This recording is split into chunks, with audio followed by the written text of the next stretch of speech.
Namaste and welcome, my friends. These last few weeks we've been doing a course called the Brahma Viharas, which is the divine abodes, and it really goes through the basic heart spaces that are expressions of our true nature that we can awaken intentionally. And to begin, this is the third in the series, and you didn't have to listen to the first two, but they're available to you. To begin this one, a story that I love that takes place in a monastery, many of these classic teaching stories do, and in this one, a novice has just joined the monastery and he's assigned to help the other monks who are copying the canons and the laws of the church by hand. But he notices that they're copying off of copies. And he's worried about this because he thinks, there could be a mistake, and then they just keep going with the mistake. So he goes to the abbot and describes his concerns, and the abbot says, well, we've been doing this for centuries, my son, but you make a good point.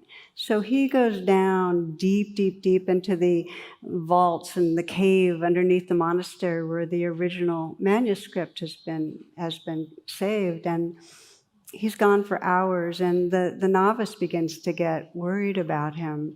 So he goes after him, and he sees the old abbot crying uncontrollably and banging his head against the wall. And in a choking voice, the young man says, well, what's wrong, Father? And choking voice, he says, the word was celebrate.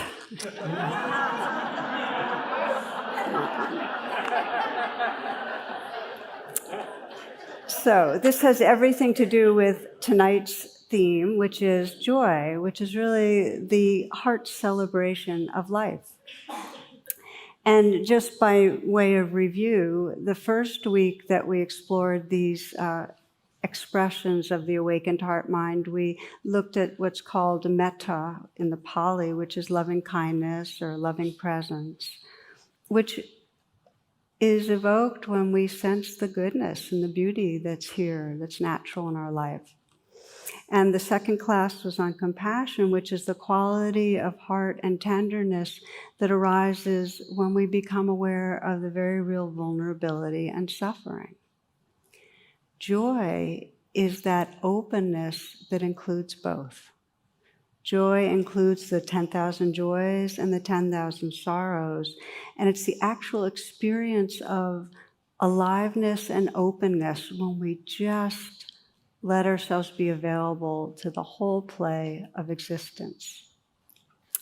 So in Buddhism, when these are taught, these states of heart-mind, often the focus is, if the word is mudita, on sympathetic joy, which is when that openness and aliveness is beholding another person's happiness and just celebrating that.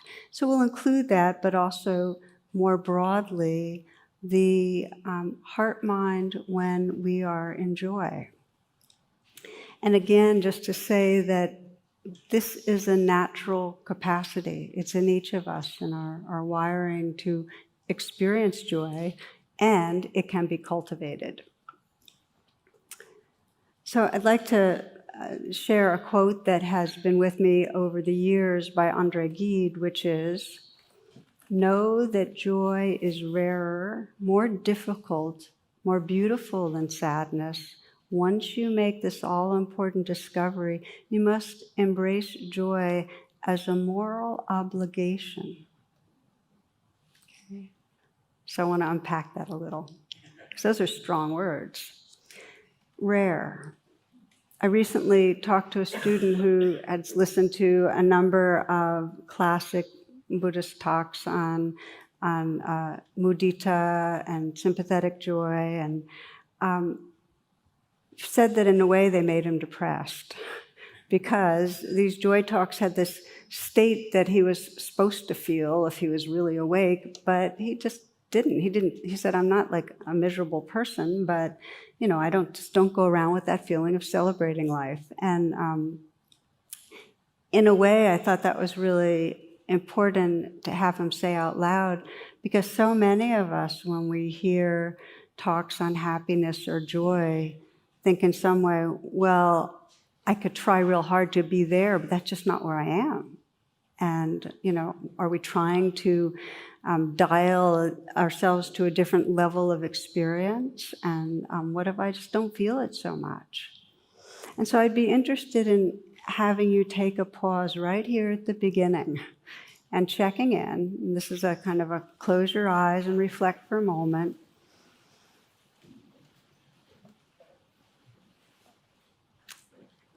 And just to ask yourself, what is my own experience of joy? Do I experience it much? And I'll use the word happiness interchangeably, the kind of happiness that's very embodied and energetic and alive. Do you experience that much? In the last few days, were there moments of real happiness? We sometimes call it happy for no reason, or it's not hitched to the weather being glorious, but just happy, open, alive. Today, what was it like?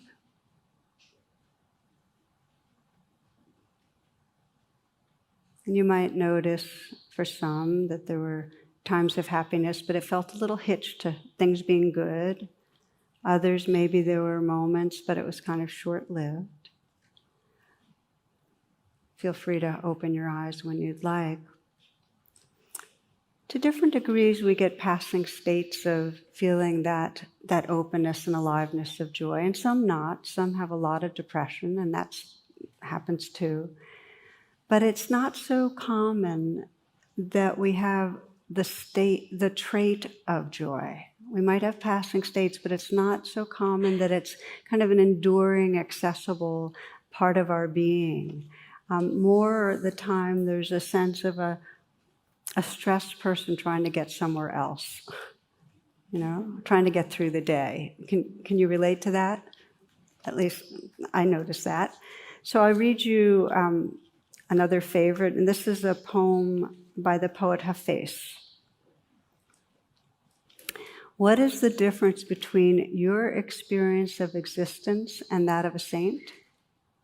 The saint knows that the spiritual path is a sublime chess game with the divine, and that the beloved has made such a fantastic move that the saint now is continually tripping over joy and bursting out in laughter and saying, I surrender. Whereas, my dear, I'm afraid you still think you have 1,000 serious moves. 1,000 serious moves. So there's something in us that kind of knows that we get grim and we are kind of leaning forward, looking at what is going to go wrong or what's challenging. It's that thing of life being a problem to solve, rather than a mystery to be lived, that kind of a mindset. And so we get back to André Gide with the word obligation. How could joy be an obligation?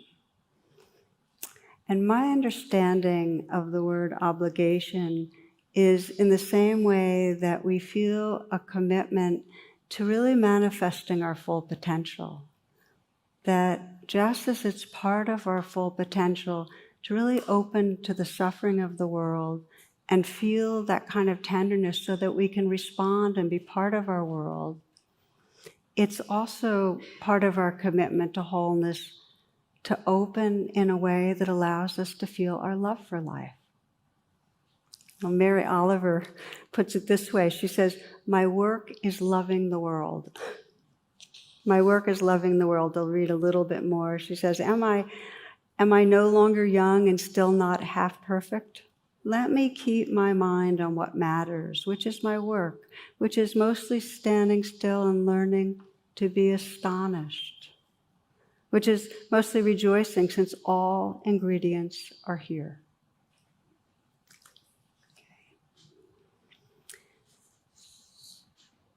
Some years back, one friend in our community here shared a conversation she and another woman had had. They were in a cancer support group together. Both had gone through pretty serious, they were survivors, but very scary season of life.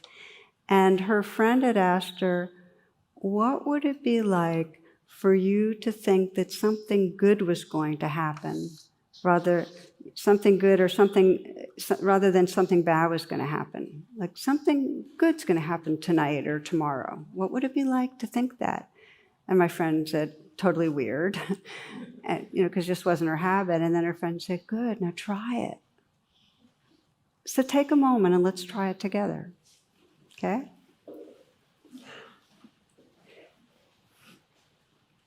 So we're pausing together and sensing, okay, today or tonight or tomorrow, these next days, there's something very enriching or enlivening that's possible, that can happen. What happens when you adopt that? Something good's going to happen. Feel your body, feel your heart. Maybe there's resistance, maybe there's excitement. The intention here is not to create expectation, which is always binding, but rather to create openness to the infinite possibility that really is a part of reality, to be available. Now the reason, and you can open your eyes if you'd like, the reason I'm bringing this up is because in happiness research, and there's a ton of it now, as many of you know, one of the common denominators of those that are deemed happy is a sense of choosing happiness. It's kind of this willingness. It's like, yeah, this is part of who I can be or am. Let this be there too. Henri Nouwen, who's a Catholic mystic and writer that I love, he goes further. He says, joy does not simply happen to us. We have to choose joy and keep choosing it every day. Why? We're going to explore this more, but we've got a real evolutionary conditioning to go the other way. So we kind of have to reverse it and choose, which I think is really interesting. It's just part of us waking up, realizing, okay, there's strong conditioning this way. Need to more actively choose something. Okay, so let's look closer. And the inquiry I'd like to invite you into is the question of really what is between me and feeling more joy in my life. And it's a question I'm hoping that you'll engage in with real curiosity, not judgment, as we sense, well, what blocks it? I mean, if joy is this feeling of openness and aliveness, this embodying happiness, it's not mental. What gets in the way? So we need to shine the light of awareness. If we're to wake up out of the trance that keeps us grim, we have to look at it some, which is what we're doing. And most of the time, when we're not feeling that presence and aliveness and openness, we're in a trance of wanting life different. There's this bottom line perception that it shouldn't be like it is, it should be different to be okay. And it takes two forms. Either it should be different because something's missing right now. I need something more to be full. Or it needs to be different because something's wrong. So we're just gonna take them one by one. And I invite you to listen for where in your own life the something's missing or something's wrong trance is there. Because if you can start noticing it, you can unhook, okay? All right, so something's missing. My favorite way of thinking about this is if only mind. That we're in this, when we have a feeling something's missing, there's this delusion that if only I had such and such, then I'd be happy or okay. And we do if only with real big things, if only I had the right partner, or if only I had the right job, or if only I could have a child, like real big ones. We have this sense that if we had that, then we'd be happy. So you might just sense, where that is true for you. If only I was really healthy. I mean, there's things that you'd think, well, yeah, it sounds like it could make someone happy, but hang on, because what we find out is that if onlys don't work. And I'll get into that in a moment. A lot of our if onlys come up when we're comparing ourselves to each other. We see somebody else that is being really successful in a certain way, or that has, the perfect family, or the perfect body, or in some way is meditating and exercising a lot. Well, if only I could do that. I mean, even the really good sounding if onlys, they can be troublesome, okay? And then we do if only in a more subtle way throughout the day. Oh, if only I could sleep a little bit longer. If only I could get a seat on the subway, or if only there wasn't traffic, if only I could get this project done, or if only so-and-so would do their part, or if only I could get home before the traffic, or if only I could have that glass of wine, or another bowl of ice cream. There's these little background if onlys that move us through the day. When we're in if only mind, whether it's for the partner or for the bowl of ice cream or whatever, we're leaning forward, okay? We're not in the one place where we can actually find true happiness and openness and presence. We're leaning forward. And when it's a habit, we're always on our way somewhere else. We always think we should be doing something else. We think life should be different. And that's a habit that I call it insidious, because if it's a habit, it means we're going to be at the end of our life and we'll have if only'd ourselves right through to the end. So there's if only mind. And then there's the other side of the trance, which is something's wrong. Now with only mind, we're leaning forward.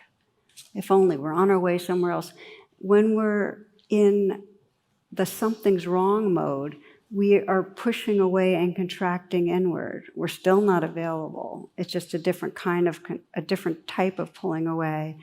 There's trouble around the corner. We're doing our 1,000 serious moves, okay? So what does the something's wrong look like? We're in that mode when we're blaming other people for what they're doing wrong. Like, how often do we have a filter and somebody else we're holding with resentment? I always think of Charlotte Joko Beck, a Zen teacher, who says that our inability to forgive, to drop blame, is correlated to our inability to feel joy. If our heart space is such that we're feeling resentful, we're just not going to feel joy. So we start looking, well, how much do we go through the trance of something's wrong with you or the world?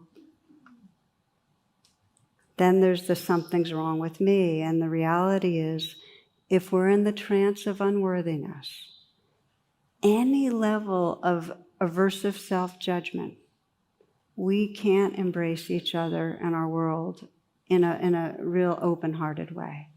It can be mental, but we can't really love life.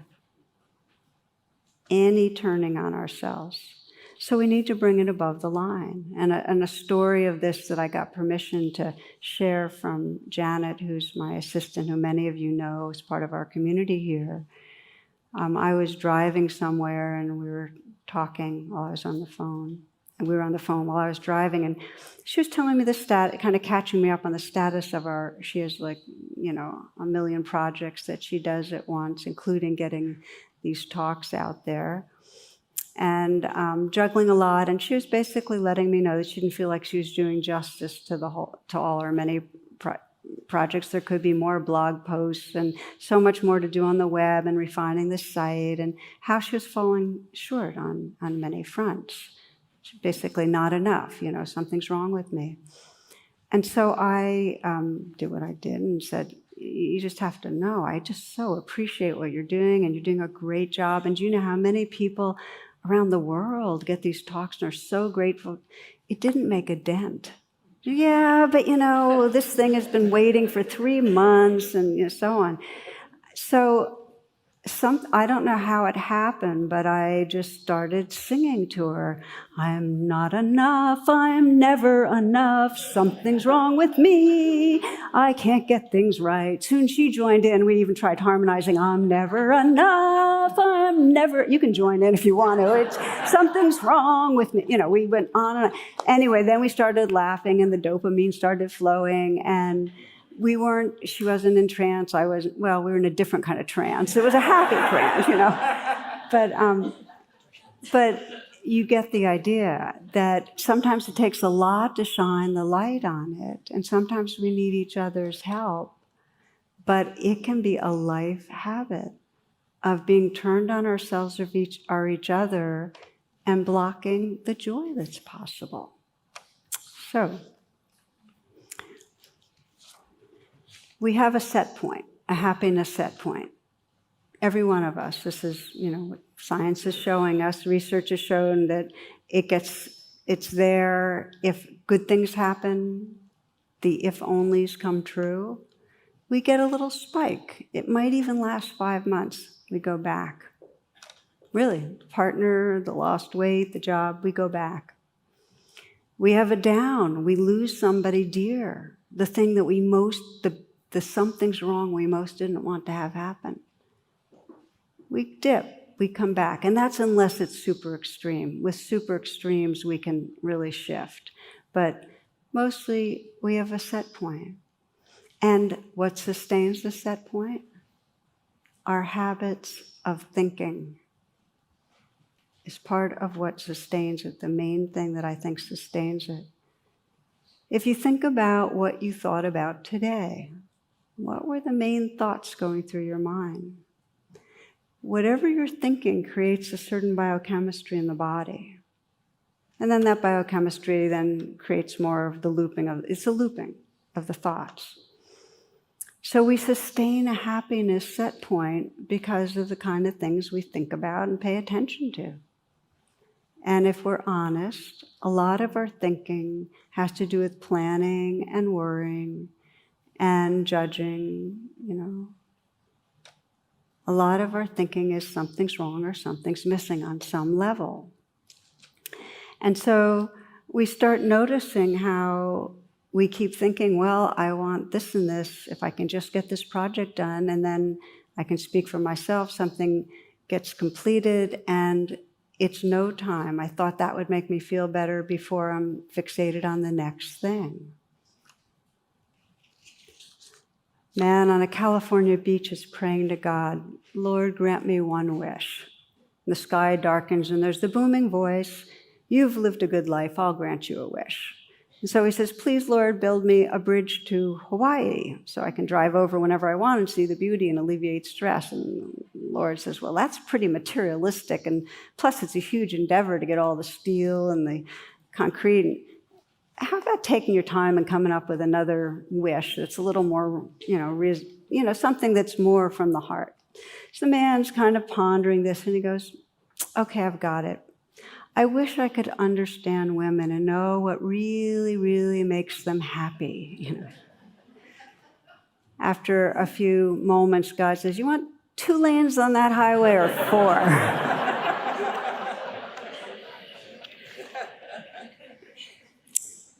The deeper question is understanding happiness itself and really what changes that set point.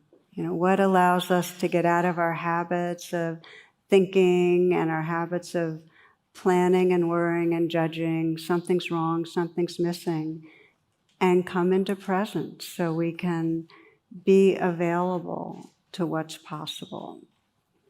So what changes the set point is grounded in presence. And it's sometimes described as unconditional presence, the moments that we're unconditionally present, that we open. Anthony DeMello puts it this way. He says, when there's absolute cooperation with the inevitable, okay? We just open to how it is. I like Dorothy Hunt saying, the heart space where everything that is welcome. It's that openness to life that we're training in when we practice mindful awareness. We're training to have things arise inside us, and rather than pushing them away or grasping on, just being with moment to moment. That is the power of the training. Now, I just want to pause here and say, unconditional presence doesn't mean that we don't seek the partner of our dreams or the job of our dreams or any of our if-onlys. We still are going to go for what we want. What it means, and this is really key, is that we have the capacity to be fully here, that our life isn't dependent on things being a certain way, that we actually know how to arrive in presence and celebrate the life that's here. If our life is dependent on things being a certain way, we're in trouble. We're just not going to find that freedom, that happiness. And so there's a deep wisdom in this, that everything keeps changing. There's inevitably going to be ups and downs. Our bodies are going to get sick, and some of us who are fortunate to get old will get old, and they'll die. We'll lose the beings we love. There's going to be beauty and pleasure, and there's going to be pain and suffering. It's all going to be there. And if we want true happiness, we need this capacity to have that open-hearted presence that can be with what is. I'll read you just a little bit from someone who I think just exemplifies.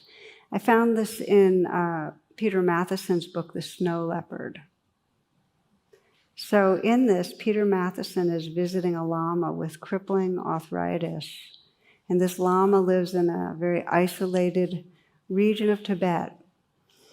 And Peter's wondering, well, how could it feel to know you'll never again be able to leave where you are? He's just this isolated place, and he can never go traveling. Very, very limited life, according to most of our views. So he, through an interpreter, asks this lama that question, and he writes, this holy man of great directness and simplicity, big white teeth shining, laughs out loud in an infectious way at the question, indicating his twisted legs without a trace of self-pity or bitterness, as if they belong to all of us. He casts his arms wide to the sky and the snow mountains, the high sun, dancing sheep, and cries, of course I'm happy, it's wonderful, especially when I don't have a choice. Of course I'm happy, it's wonderful, especially when I have no choice. Matheson says he feels like he's been struck in the chest with the power of this wholehearted acceptance. This is the key to joy. This capacity to open ourselves to how life is in this moment without condition. Like right now, yes. It's that saying yes, right now. When we do that, when we kind of let go of I need to have this in order for it to be okay, there's a freedom. And this is a little playful, but I wanted to share JOMO, which is the joy of missing out. You know FOMO, right? The fear of missing out. This is JOMO. Here's a little poem for you. JOMO. Oh, the joy of missing out when the world begins to shout and rush towards that shining thing, the latest bit of mental bling. Trying to have it, see it, do it. You simply know you won't go through it. The anxious clamoring and need, this restless, hungry thing to feed. Instead, you feel the loveliness, the pleasure of your emptiness. You spurn the treasure on the shelf in favor of your peaceful self, without regret, without a doubt. Oh, the joy of missing out. So how, then, do we move from the trance where we're very much wanting the next bit of bling in some way, or very much wanting things different, to this openness, this presence that's possible. And it begins, as we began in this class, to notice the trance. As Janet was doing, noticing, oh, I'm not enough, just beginning to notice, oh, there it's going again. Noticing it. I know for myself, I catch myself over and over in what I just mentioned, that if I could just get this done, I'll feel better. And I'm curious how many of you have that one going. Just one more thing checked off the list, then I'll be able to relax. Okay, I see good hands. I'm not alone. Thank you. So what happens is, because it's very familiar, and I noticed this morning I do a regular morning hike, and then I was taking a hot shower and started planning what I was going to do in the day, and realized, I love hot showers. Why am I planning? I could be enjoying the heat of the water just pouring over my back. It's so conditioned to be leaning forward. So the practice here, the joy practice of presence, is to notice when we're in the trance, whether it's the something's wrong or something's missing, the planning or the judging, and just say, right now, this, right here. In some way, reopening and surrendering to how it is right now, right here. And I know for myself that when I do, even when what I come back to is anxiety, because often the planning is coming out of anxiety, and I then be with the anxiety. It's I make that U-turn from the mind leaning ahead and planning to just being with anxiety. If I stay with some kindness, probably in about 30 seconds, there's a real sense of goodness in that presence, a little more space, a sense of here-ness, a sense of, okay, I'm glad I chose to be here. Gratification, that's the beginning of the joy, that space and aliveness that's right here. Let's practice this a little. Let's just check in on this part. So in this pause, I'd like to invite you to scan and sense where you might have some if-only mind in your life, where you're wanting something different, and where that may affect a lot of your moments, where you find you're very regularly trying to have something more, whether it's getting a project done, or whether it's you're waiting and excited about having something, a new possession or a different job, or something change in an important relationship, or somebody else change and be more who you want them to be. Somewhere that you want life different.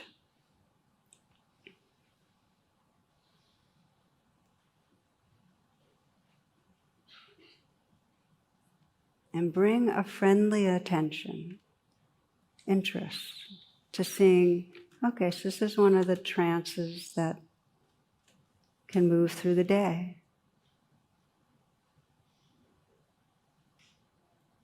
Could be that you want your health to be different. Or you want someone to treat you differently.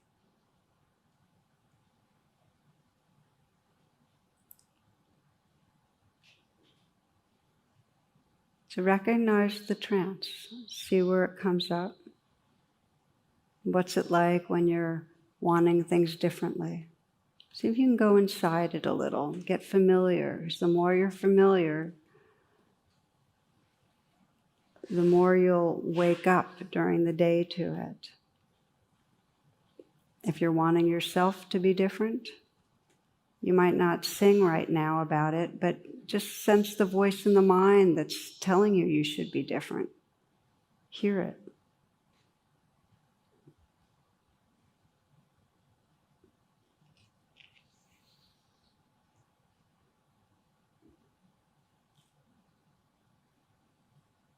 The nature of trance is our whole perceptions get narrowed. Notice how that is, that when you're really wanting something different, wanting another person different or yourself different, how your mind is narrowed and your heart has contracted.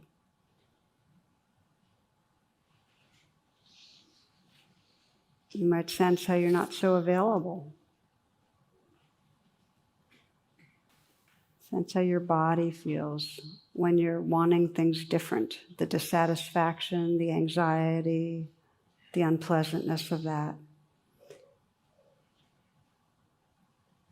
To come into full presence, you make that U-turn and bring all the attention rather than how you're wanting things to be. Come right to the body and mind, the heart that's right here. Just be the witness and contact the feelings. What's it like inside you?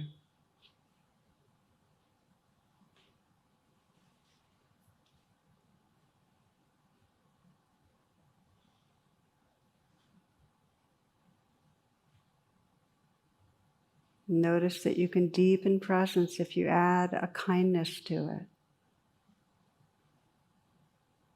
For some, it helps to put the hand on the heart. Just a sense that you're keeping company, inviting yourself into that presence, that unconditional presence with what's right here. The heart space where everything that is welcome. You're just letting life be.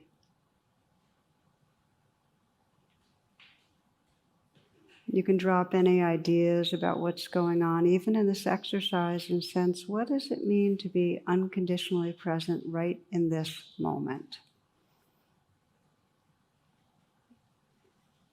This is the yes meditation. Saying yes to the feelings in your body, yes to your heart, yes to the life that's right here.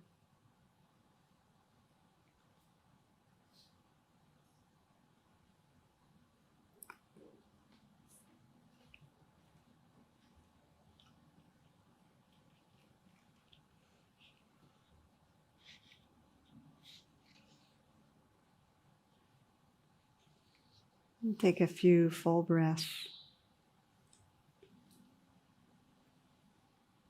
And if you'd like to open your eyes, please do. If you'd rather meditate with your eyes closed, it's fine.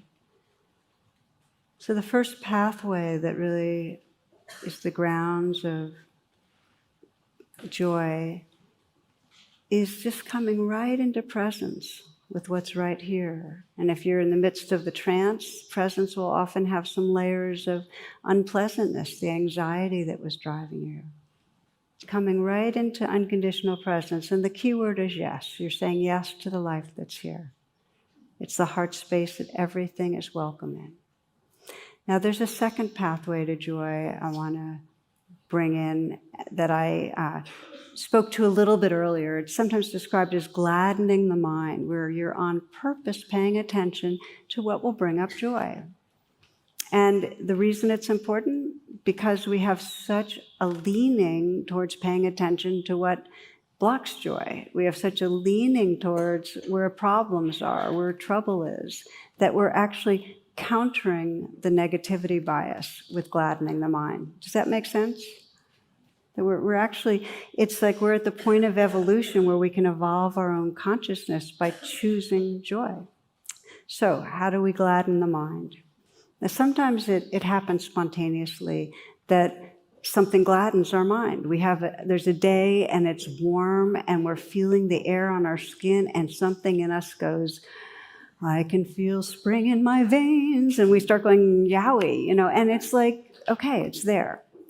And then there are many other times that, you just might see somebody, a child in some way, just looking really, really happy, or somebody you love is something great's happened to, and just feel that yay. So there's spontaneous ways that the mind gets gladdened. There's also a way that we can, on purpose, gladden our minds. And you can gladden your mind by doing things that you love to do, by going to beautiful places or being with people you love to be with, whatever it is, gardening or listening to certain music. That's one way. Then there's ways of gladdening your mind by reflecting on what you're grateful for.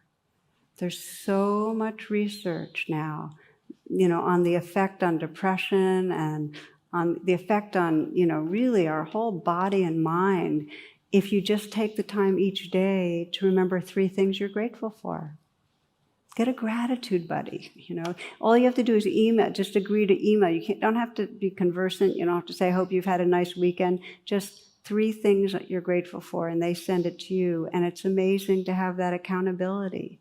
And it changes, really, the body-mind chemistry.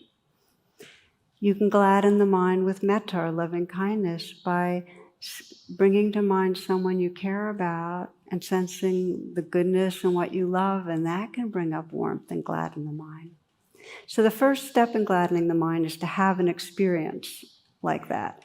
But there's a second step, and this is where I want to spend a few minutes, because this is the step that's missed. That we often will have a lovely experience, like we'll feel the warmth of that spring-like air and go, wow. But we don't pause and let it sink in. Now, why is that important? When we have negative experiences, they go right into our implicit memory, which shapes our feelings about life. If you have 100 experiences with a dog, 99 of them are good, and once you get a bit, which one do you remember, right? Goes into the implicit memory, but not pleasant experiences so well.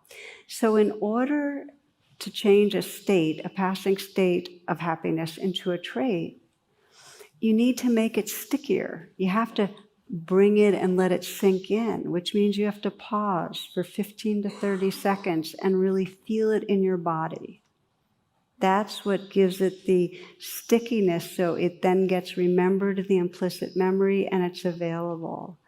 This process has been described by my friend Rick Hansen, who's a psychologist, and he does it beautifully as installation. You have to install positive states, give them that stickiness. We're going to practice it a bit, but just to say that there are possibilities throughout all of our lives of moments where we can gladden the mind and develop the trait of joy, but we tend to miss them. We tend to be so on our way somewhere else.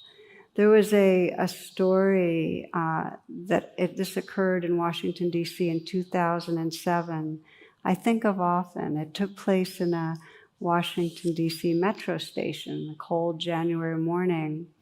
There's a man with a violin, and he played 6 Bach pieces.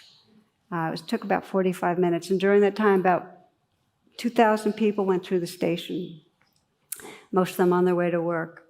And he played continuously. Only 6 people stopped to listen. And about 20 gave money, but they just kept walking at the normal pace. The only a few children stopped, but the parents then hurried them along. So as it turns out, no one knew this, but the violinist was Joshua Bell, who, if you know, is one of the most famous and great musicians in the world. And he played one of the most intricate pieces ever written on a violin that was worth $3.5 million. He had just played 2 days before in a theater in Boston where the seats averaged $100 a seat. And there he was in the subway, and everybody's just rushing by and not listening. And I think it's one of the best social science experiments that I've ever heard, because it tells us, or it makes us ask ourselves, how much do we miss? How much do you miss each day, where there's a possibility to have contact with somebody that could warm up your heart, or to take in some beauty, or some sense of wonder, sense of the mystery of things, where you could pause and really get back in touch with yourself, your own breath, and sense a little of that space of presence that is mysterious and is beautiful. We miss a lot. So it's a choice, this choosing for presence. And we need to have the experience and then install it, let it be savored.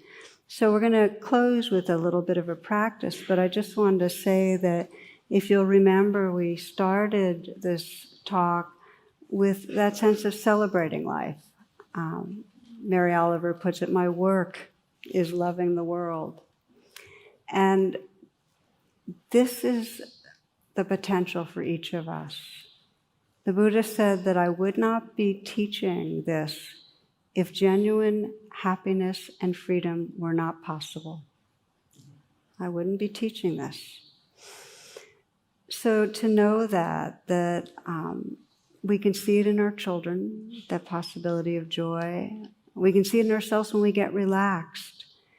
We need to attend to the suffering so we can respond to our world with care, and we need to attend to the whole beauty and mystery of it all so that we're fully energized and experiencing our full aliveness. So in that spirit, I'd like to invite you to take a moment to, again, adjust how you're sitting and close your eyes.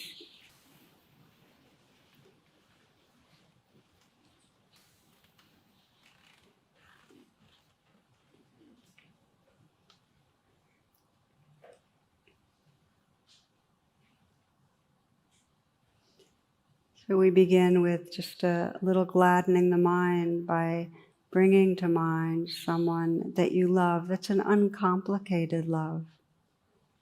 It could be a child or a dog, friend.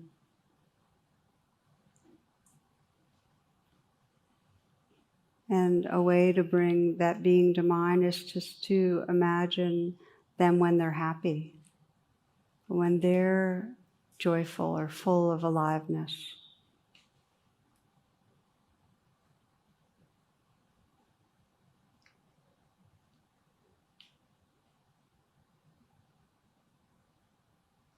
Imagine them when they're full of love, when they're showing their affection.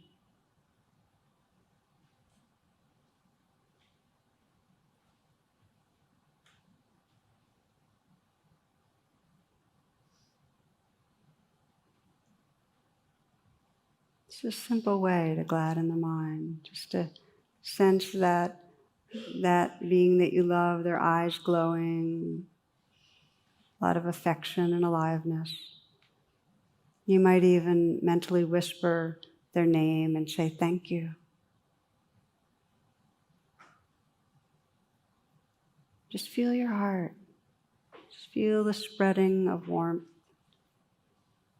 Just kind of let it soak into you, that warmth and the tenderness. You know, like water being absorbed into a sponge.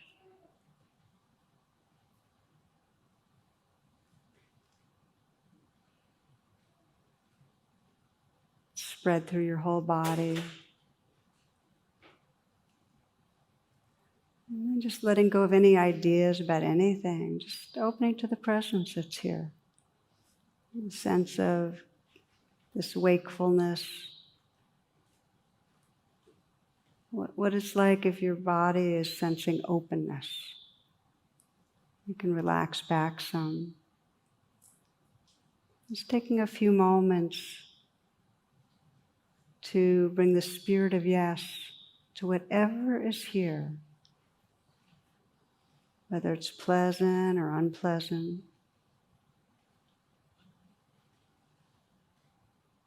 whether there's numbness or sensitivity, happy or sad. That yes, that agreeing, absolute cooperation with the inevitable. It's what's here.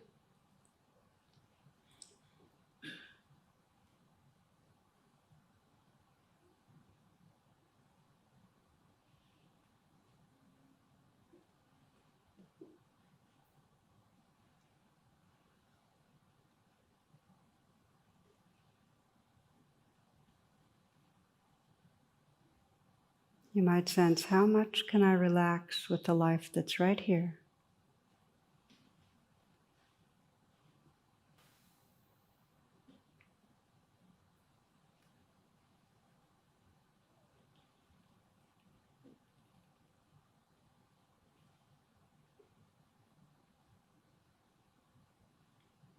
And you might sense what it would be like in this moment to really sense that heart space where everything that is welcome. Who would you be?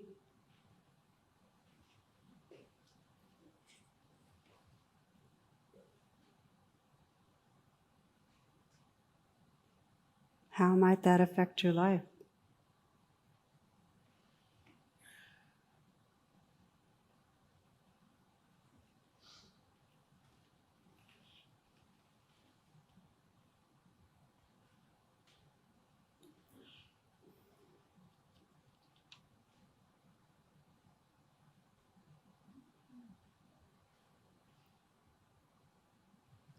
Lama Gendin Rinpoche says, happiness cannot be found through great effort and willpower. It's already there in relaxation and letting go. As soon as you relax, the grasping space is here, open and inviting and comfortable. Nothing to do, nothing to force, nothing to want. Everything happens by itself. Happiness is already here in relaxation and letting go.